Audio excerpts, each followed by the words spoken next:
미국의 신학자로 3명의 미국 대통령의 멘토 역할을 했던 라이먼드 리버라는 목사님이 계십니다. 이 목사님이 유명한 기도문이 있는데요. 그 기도문이 이렇습니다. 하나님, 내가 변화시킬 수 없는 일에 대해서는 그것을 받아들일 수 있는 평정심을 주시고, 내 힘으로 고칠 수 있는 일에 대해서는 그것을 고칠 수 있는 용기를 주셔서, 그리고 이 두 가지 차이를 깨달아 알 수 있는 지혜를 주옵소서. 이런 유명한 기도문이 있습니다. 참으로 멋진 기도문이라 할 수 있겠고요. 정말 그렇게 되기를 희망하는 마음이 간절한 기도문이라고 생각을 합니다. 이 기도문 한 절 한 절이 다 의미가 있지만, 저는 이 기도문에서 가장 중요한 부분은 아마도 이 부분이라고 생각합니다. 내가 변화시킬 수 있는 것과 없는 것을 구별할 수 있는 지혜를 달라는 구절입니다. 내가 변화시킬 수 있는 것과 변화시킬 수 없는 것을 구분할 줄 알아야 그 상황을 그대로 받아들일 것인가, 아니면 바꾸고 변화시키기 위해서 용기를 내서 힘을 쏟을 것인가 하는 것이 결정되기 때문에 그렇습니다. 만일 내가 변화시킬 수 없는 문제인데 내가 마치 할 수 있는 것처럼 나섰다가는 상황을 변화시킬 수 없는 것은 물론이거니와 나와 또 다른 사람들에게 상처와 손해를 입히는 결과를 만들어내기 때문에 그렇습니다. 반대로 내가 충분히 변화시킬 수 있는 것인데도 불구하고 나는 안 된다, 난 할 수 없어라고 생각하고 그 상황과 직면하는 것 자체를 포기해버린다면요, 그 사람은 실패자로 남게 될 것입니다. 그래서 우리 삶에 부딪히는 수많은 상황이나 그 상황 속에서 일어나는 문제들을 대할 때 우리는 먼저 구분할 줄 아는 지혜를 가져야 됩니다. 이것이 정말 하나님께부터 왔는지 마귀의 유혹인지 우리가 구분할 수 있는 지혜가 필요하다는 겁니다. 이것이 정말 내가 쌓아볼 만한 문제인가, 아니면 그것을 그대로 받아들일 수밖에 없는 것인가를 구분하는 것입니다. 만일 그런 구분을 하지 못하고 어떤 일을 무작정 달려들었다면 정말 큰 낭패를 볼 수 있다는 것입니다. 그리고 또 하나는 우리가 알아야 할 것은, 우리가 겪는 모든 상황은 각기 다를 뿐더러 설사 같은 상황에 놓인다 하더라도 내게 주어진 재능이나 능력이나 힘에 따라서 극복할 수 있는 상황이 되기도 하고 받아들여야 하는 상황이 되기도 한다는 것입니다. 똑같은 문제 앞에 섰던 하더라도 어떤 사람은 그것을 이길 힘이 있기에 그것을 극복할 수 있고요. 그러나 같은 문제를 하더라도 어떤 사람은 그것을 이겨낼 수 없기 때문에 그대로 받아들여야 한다는 것입니다. 그래서 우리는 늘 내 앞에 놓인 상황을 보면서 하나님께 기도해야 됩니다. 하나님, 이것이 내가 극복할 수 있는 문제입니까? 하나님, 아니면 그대로 받아들여야 할 문제입니까? 그리고 또 하나 우리가 주의 깊게 생각할 것이 있습니다. 우리 앞에 놓인 상황이나 어떤 문제를 보면서 우리는 그것이 오늘 나에게 무엇을 의미하는가 라고 항상 질문을 할 수 있어야 됩니다. 이것이 과연 나에게 어떤 의미를 주고 있는 것인가? 또 하나님께서 지금 내가 직면하고 있는 어떤 문제와 상황을 통해서 나에게 무언가 말씀하시고 계실 수도 있기 때문에 그렇습니다. 그것이 실패든 그것이 성공이든 하나님 그것을 통해서 우리에게 특별한 말씀을 주기를 원하십니다. 하나님께서 뭔가 말씀하실 때에는 특별한 상황을 통해서 말씀해 주십니다. 물론 가장 명확한 하나님의 말씀과 음성은 성경 말씀입니다. 그러나 때로는 우리 상황이나 우리 겪은 문제를 통해서 우리에게 뭔가를 말씀하고자 하십니다. 예를 들면 우리가 지난날 이 세월호를 겪었고요. 메르스를 겪었고 북한의 어떤 도발도 겪었습니다. 이런 걸 통해서 하나님께서 우리에게 뭔가 말씀하시죠. 여러분의 개인의 가정과 직장과 또는 신앙생활 안에서도 여러 일들을 만나면서 그 실패든 성공이든 죄가 됐든 뭐가 됐든 간에 하나님은 그런 상황을 통해서 우리에게 뭔가 말씀하신다는 겁니다. 우리에게 아주 특별한 일이 일어날 때만 하나님의 음성을 주시는 분이 아니라 아주 평범하고 일상적인 사건과 사람을 통해서 상황을 통해서 하나님 우리에게 뭔가 말씀하신다는 겁니다. 오늘 이 시간도 우리에게 주신 이 말씀이 우리 개인에게 또는 이 세대에게 꼭 필요한 말씀으로 우리 선포되어질 것입니다. 이것을 우리가 믿음으로 받지 못하고 깨닫지 못하면 이 시간은 아무런 의미가 없는 것이죠. 오늘 이 본문은 바로 그런 상황입니다. 하나님께서 예레미야 선지자에게 이렇게 말씀하고 외치십니다. 모든 가죽 부대가 포도주로 가득 찰 것이다. 그러면 이스라엘 백성들이 예레미야에게 이렇게 대답을 합니다. 웬 뚱따기 같은 소리냐? 그건 당연한 것이지. 뭐 그런 걸 가지고 하나님의 말씀이라고 외치고 있느냐라고 말하고 있습니다. 그도 그럴 것이 이 말씀은 당시 유대인들 사이에는 속담처럼 여겼던 말입니다. 누구나 다 알고 있는 말이고 너무나 뻔한 이야기입니다. 이스라엘 땅에는 6개월 동안 건기가 있습니다. 그때는 비가 내리지 않습니다. 그러면 그 건기 때는 비가 많이 온 우기 때에 모아둔 물을 마십니다. 그러다가 저장됐던 물이 거의 다 떨어질 쯤 되면은 포도 농사가 끝나고 포도즙을 얻게 됩니다. 우기가 끝난 후 오랜 기간 동안 건기가 계속되면서 햇빛이 좋아서 포도 농사가 거의 풍년에 이르게 됩니다. 올해 우리나라도 비가 많이 안 왔습니다. 반면에 이 과일들이 맛이 좋고 풍년한 얘기를 들었습니다. 장마 기간 동안 비가 별로 오지 않아서 일조량이 많았기 때문이라는 것이죠. 마찬가지로 이스라엘 지역에는 건기가 되면 뜨거운 태양이 내리쬐면서 일조량이 많기 때문에 포도 농사가 잘 된 겁니다. 그러니까 이스라엘 백성 사이는요, 당연히 올해에도 포도 농사가 잘 됐기 때문에 포도주를 많이 얻을 수 있다고 생각을 하는 겁니다. 그래서 포도주를 담는 가죽 부대 포도주가 가득하게 될 것이라고 기대하고 있고 그렇게 알고 있는 것입니다. 그러게 오늘 본문에서 예레미야가 모든 가죽 부대에 포도주를 가득 차게 될 것이라고 외친 말씀은 당연한 말이거든요. 누구나 아는 얘기고 평범한 이야기입니다. 뻔한 이야기입니다. 여러분, 하나님께서 할 일이 없으셔서, 할 말씀이 없으셔서 이렇게 당연한 이야기, 뻔한 이야기를 아무런 의미 없이, 의도 없이 말씀하시겠습니까? 하나님께서 이스라엘 백성들에게 포도농사가 잘 되어 풍년되게 하신 이유는 그들로 하여금 포도주를 많이 먹고 취하게 만들기 위해서다. 포도주를 위해 취해서 서로 싸우고 상하게 하여 스스로 멸망당하게 하실 것이다.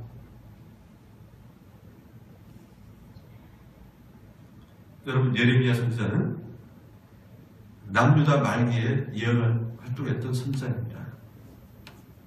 예레미야서 1장 2절 3절에 가면 요시야 왕 13년부터 시드기야 왕, 그 다음 왕 11년까지 활동했습니다. 약 40년 동안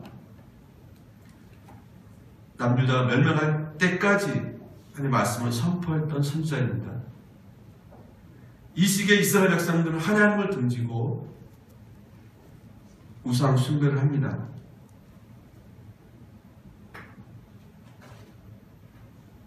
그 그 앞에 요시아라는 왕이 있을 때는 종교 개혁을 해서 우상의 제단을 헐고 바른 신앙을 회복하려고 노력을 했지만 시간이 지나면서 다른 왕이 들어서면서 이 백성들은 또 하나님을 등지고 갑니다. 마음을 비롯한 이스라엘 백성들은 하나님의 말씀에 귀 기울이지 않습니다. 왜? 여기가 좋거든요. 그래서 하나님께서는 이 남유다를 바벨론의 손에 의해서 멸망시키기로 작정하십니다. 예레미야서의 말씀은 이런 하나님의 마음을 전달하고 있습니다. 너희들이 살 길은 하나님께로 돌아가는 것이다. 생각을 바꾸고 말을 바꾸고 삶을 바꾸고 그 삶에 하나님을 주인을 모셔라. 우상을 철폐하고 하나님께로 돌아오라.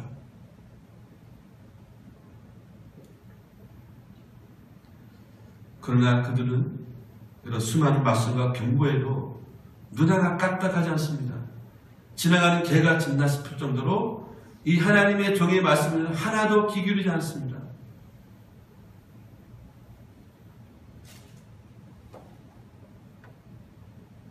그래서 하나님께서는 이들 심판으로 인해서 큰 감옥, 휴년 이런 것들을 주셨고 이런 것들을 말씀하십니다. 여러분, 이 정도 돼야 우리가 하나님 심판이라고 생각합니다. 사람들은 이 정도 돼야 정신을 번쩍 차리는 거예요. 잘 살다가 어느 날 내 인생에 문제가 생깁니다. 가정에 문제가 생기고 교회가 문제가 생기고 나라 문제가 생깁니다. 그때 가서 사람들은 허들짝 놀래가지고 다행히 하나님을 찾는 사람들은 감사하죠. 이번에 북한 도발 문제로 자, 긍정적인 건 하나는 뭐냐면 우리 젊은 세대들이 이 북한의 존재가 어떤 것인지를 알게 되었다는 것입니다. 그래서 전역을 앞둔 이 병사들이 제대로 연기하겠습니다라고 처음에 한두 명이 하니까 나중에는 50명 넘게 제대로 연기를 했다고 그러지 않습니까?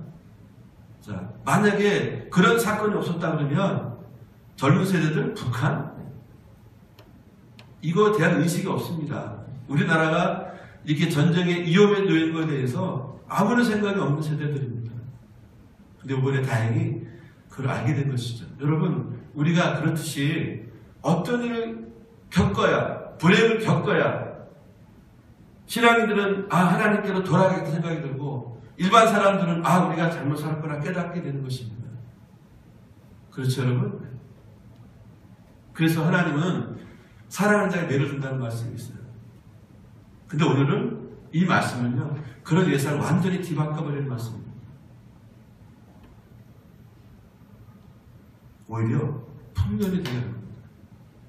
오히려 형통하게 하고, 오히려 잘 되고, 만사형통하게 만드는 겁니다. 그 미련한 인생들은 이거를 깨닫지만, 그래? 내가 잘나서, 내가 잘 돼서, 운이 좋아서, 또 어떤 사람이 그렇게 얘기했죠. 내가 하나님께 복을 받아서 이렇게 잘 될 수 있다. 물론 하나님께서는 우리에게 좋은 거 주시는 것입니다. 어떤 부모가 자식들에게 나쁜 걸 주고 그거를 좋아하겠습니까? 우리 하나님 아버지께서는 기본적으로 우리에게 좋은 걸 주시는 분이십니다. 우리에게 희락을 주시고 우리에게 복락을 주시는 분이십니다. 그런데 오늘 이 상황은 조금 다른 거예요. 이스라엘 멸망 직전이라고 했습니다. 그 수많은 수천 년 동안 내려오면서 이들이 하나님을 배신하고 하나님 멀리 떠났던 이들에게 경고의 말씀을 많은 제한을 내리기도 하고 전쟁을 통해서 나라를 빼앗기기도 하고 자식들이 부모들이 죽어가는 것을 눈앞에 보기도 했던 이들이 그래도 하나님께 돌아오지 않습니다. 그래서 이번에는 그 반대 상황을 준 거예요. 풍년을 준 겁니다. 저는 이 말씀 보면서 오늘 이 세대를 살아가는 저와 여러분은 우리 대한민국 건국 이래에 아마 최고로 잘 사는 시대가 아닌가 싶어요. 과연 이 잘됨이 우리에게 어떤 유익이 있는가? 신앙적으로, 영적으로 우리 개인의 삶이, 우리 민족이 과연 어떤 유익이 있는가 생각해보는 말씀이 아닐 수 없습니다. 우리가 다 이제 고달프죠. 여기 있는 분들 가운데 모든 것이 만족하고 100% 만족한 분들 없을 겁니다. 그러나 그 자체가 과거에 비하면 훨씬 좋은 세월을 살고 있습니다. 과연 이것이 우리의 신앙생활에 어떤 의미가 있습니까?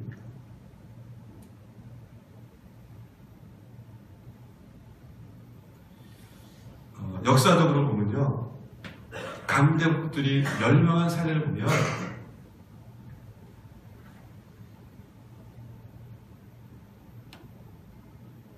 그들 중에 대부분 보면요, 자기들이 찾아온 그런 풍요를 제대로 관리하지 못했기 때문에 나라가 멸망한 분들이 참 많습니다. 나라가 궁핍해지고 군사력이 약해져서 망한 것이 아니라 풍요롭기 때문에 망한 경우들이 있다는 것입니다. 어떤 분들은 그래요. 네. 가난하고 힘들 때는 얼마나 신앙생활 잘하는지 몰라요. 예배생활, 기도생활, 봉사 정말 잘했습니다. 어떤 목사님도 그래요.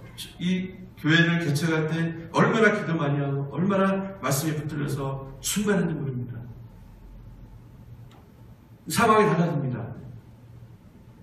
100% 만족하지 못하지만 그래도 좋아졌습니다. 회사도 잘 되고 자녀도 잘 되고 건강도 차려지고 교회도 부흥하고. 근데 웬일인지 하나님께 나가는 시간이 점점 줄어들기 시작합니다. 기도하지 않습니다. 예배하지 않습니다. 봉사하지 않습니다. 신앙이 나락으로 떨어집니다. 교회는 커지고 숫자는 많아졌지만 영적으로 피폐해집니다. 아무런 영향력을 발휘하지 못합니다. 성경의 예를 들면요, 바벨론이라는 나라가 있습니다. 이 바벨론 제국이라고 하는데요, 남유다를 비롯해서 주변의 수많은 나라들을 점령하고 엄청난 영토를 가진 그런 제국입니다. 그 당시 바벨론을 쓰러뜨리신 나라는 아무도 대적하신 나라가 없다라고 생각할 정도로 강한 나라였었습니다. 이 바벨론 제국의 이 마지막 왕이 벨사살이 왕인데요, 다니엘서 5장 1절에 보니까요, 이 벨사살이 귀족 1000명을 모아놓고 큰 잔치를 벌입니다. 벨사살 왕이 그의 귀족 1000명을 위하여 큰 잔치를 베풀고 그 1000명 앞에서 술을 마시니라. 잔뜩 취한 벨사살은요, 자기 아버지 느부갓네살 왕이 세계 방방을 하면서 전쟁에서 빼앗은 각국 나라의 온갖 진귀한 보물들 중에서 술을 마시고 좋은 그릇을 가져오게 하고 그 그릇에 술을 부어 마십니다. 그렇게 한 것뿐만 아니라 거기에 모인 귀족들과 왕과 홍보들까지 그 잔치를 불러놓고 술을 마시면서 잔뜩 취해서 나라를 돌보는 잊어버립니다. 그런데 그날 밤 아주 작은 나라 메대와 바사의 연합군이 침공에 와서 순식간에 바벨론을 멸망시켰습니다. 게임도 안 하는 자그만 나라예요.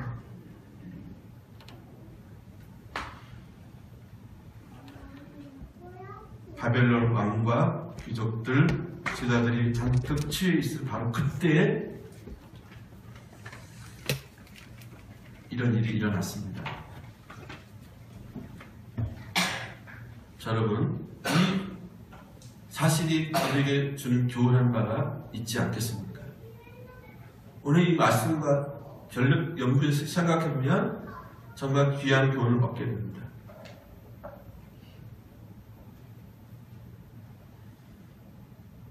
우리에게도 그럴 수 있다고 생각합니다. 우리에게 하나님께서 풍요로움을 주시거나 우리의 길을 형통하게 하신 것은 모두 다 복이라고 생각할 수 있겠죠.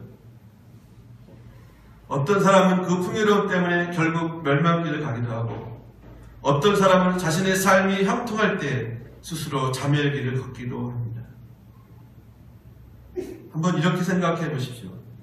어떤 사람이 잠시 나쁜 마음이 들어서 남의 물건을 탐나서 훔쳤습니다. 그 도둑질하는 것을 들키지 않았습니다. 그 사람 훔친 것을 자기 것이냐 잘 가지고 사용을 하고 있었습니다. 그런데 어떤 사람은 남의 것 훔치다가 걸려서 주님한테 호되게 야단맞고 창피를 당합니다.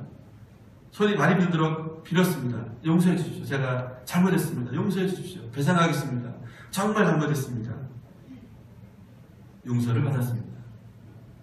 자, 여러분 어떤 사람이 복 있는 사람일까요?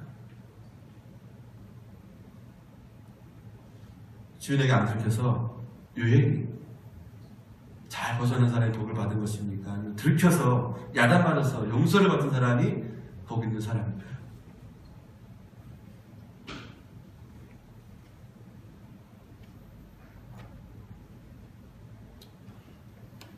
내 삶이 형통할 때 우리가 깊이 생각할 것이 바로 그것이라고 생각합니다. 우리가 선을 행하고 정직하게 믿음으로 산 결과 형통했다면 그것은 하나님께 주신 복입니다. 그러나 우리가 선을 행하지도 않고 열심히 노력하지도 않는데 내가 믿음으로 살지도 않았는데 내 앞에 아무런 문제도 없고 형통하다면 그 길은 분명히 잘못된 길로 멸망의 길입니다.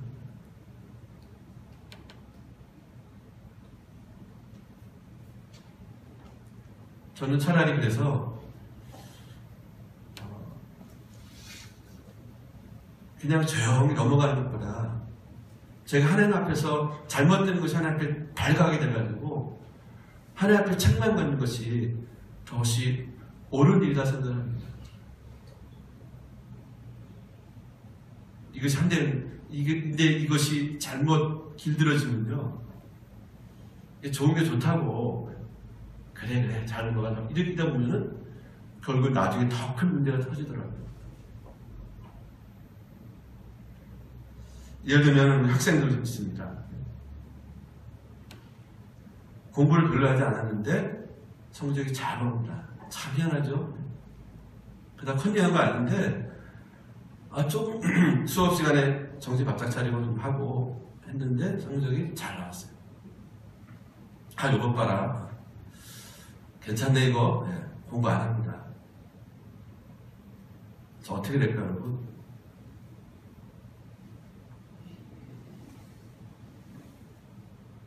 열심히 공부하지 않았다면 성적이 잘 나오지 않아야 그것이 복이라는 것입니다. 그래 열심히 공부하겠다는 마음이 들게 되고 다시 다음에 더 잘해야지 하는 생각이 들지 않겠습니까? 하나님께서 우리에게 주신 복은 분명히 있습니다. 때로 하나님께서 우리의 삶에 넉넉한 은혜를 베풀어 주시기도 합니다. 하나님께서 우리의 삶에 풍요로움을 주시기도 하십니다. 우리 삶의 길을 형통할 때도 있습니다. 정말 우리에게 주신 이 풍요로움이나 이 형통함이 하나님께서 주신 복이라면 우리는 그 복을 잘 감수해야 됩니다. 잘 관리해야 됩니다. 이 복을 계속 누릴 수 있도록 우리 어쩌면 그전보다 더 열심히 하나님께 기도해야 되고 더 처절하게 하나님께 매달려 돼야 한다고 생각을 합니다. 바라기는 우리 모든 교우님들이 하나님께 주신 이 모든 풍요로움과 형통함을 누리시기를 소망합니다. 그런데 우리는 잘 살펴보아야 됩니다. 지금 내가 누리고 있는 풍요로움이나 형통함이 정말 하나님께 내게 주신 복인지 아니면 나를 더욱 죄악의 깊은 수렁으로 몰아가는 방편인지 우리가 잘 돌아봐야 됩니다. 하나님의 뜻이 우리 눈에 분명히 보인다면 얼마나 좋겠습니까? 하나님의 음성이 확성기에서 들려오는 소리처럼 명확하게 들려온다 그러면 얼마나 좋겠습니까? 그러나 때로 하나님의 뜻은 쉽게 분별하지 않습니다. 하나님의 음성이 우리의 귀에 명확하게 들리지 않습니다. 그래서 우리는 늘 깨어 있어야 됩니다. 왜 그렇습니까? 하나님의 뜻을 찾기 위해서입니다. 셈의 음성을 듣기 위해서입니다. 그래서 우리가 지금 누리고 있는 형통과 이 풍요가 정말 하나님께 주신 복인지를 깊이 생각해 봐야 됩니다. 오늘 본문에서 이스라엘 백성들에게 말씀하신 것처럼 가축부대 가득 찬 이 포도주는 이스라엘 백성이 내려준 복이 아니라 그들을 멸망시키기 위해 주신 품이었다는 것입니다. 잔뜩 취하게 한 후에 그들은 결국 멸망의 길을 가게 만드신 것입니다. 근데 어리석은 이 이스라엘 백성들은 그것을 깨닫지 못합니다. 그러다가 결국 이 우상과 제약에 취해 있다가 바벨론에 의해서 멸망당하고 맙니다. 오늘 이 세대를 바라보면서 또 우리 개인 자신들을 바라보면서 혹시 우리가 이렇게 지금 누리고 있는 것에 대해서 하나님 앞에 나가는데 방해가 되거나 걸림돌이 되지 않는지.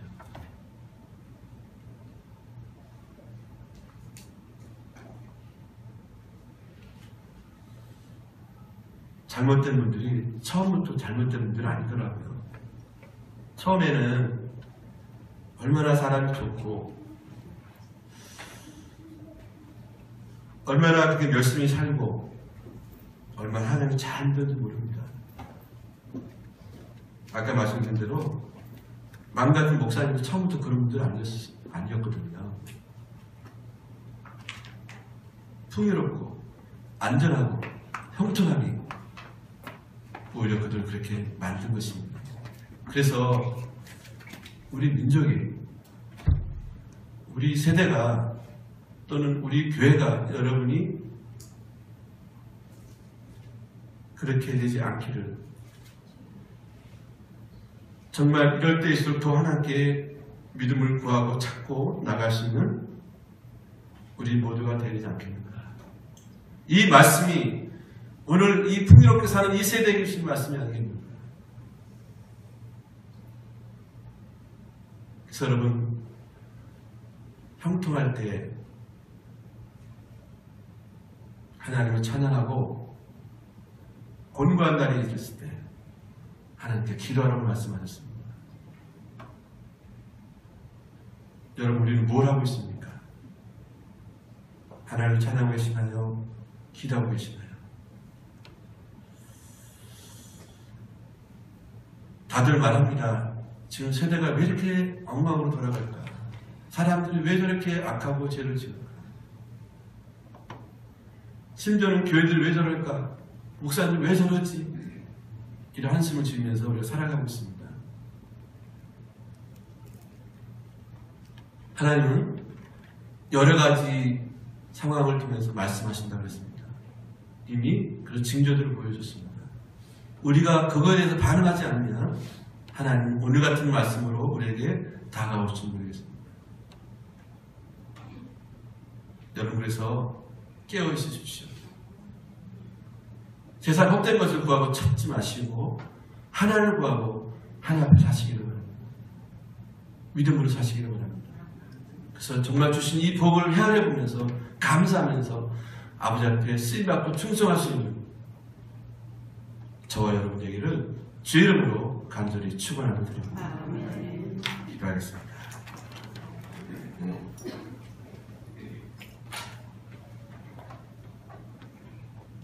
하나님 아버지, 이 말씀을 통하여 우리 자신을 돌아봅니다.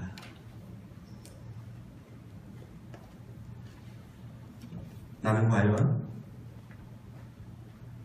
그 시절 그때처럼 하나님께 더 간절히 구하고 찾고 있는지, 아니면 주어진 이 상황에 나름대로 타협하면서 적당히 누리며 살고 있는지. 그래서 아버지 하나님, 우리가 이 모든 세대를, 이 모든 상황들을 구별할 수 있는 지혜와 믿음을 주시옵소서. 이 시대에 우리가 어떻게 살아가는 것이 아버지 뜻대로 살아가는 것인지 알게 해 주시옵소서. 방종, 교만하지 않게 해 주십시오. 늘 깨어있는 신앙인들 되게 해 주시옵소서. 그래서 아버지 하나님의 뜻을 구별하여 주님 뜻대로 사는 우리 이 세대와 우리 신천한빛교회 우리 모든 성도들 부족한 종 되기를 우리 주 예수 이름으로 간절히 기도 올려옵나이다.